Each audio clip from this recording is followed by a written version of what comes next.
Hello everybody, welcome back. Today as well we have got you another video. In this video I'll show you how you can autoplay video on Facebook, but before that please do make sure to like our video, subscribe our channel, and yes, without any further delay, let's get started.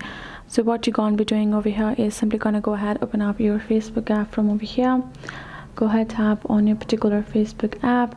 Once you open, this is how the interface gonna look like. So from home section you're gonna go to the menu, and then from over here you will scroll down a bit and tap on this option of settings and privacy over here, and then you're going to select this option of settings.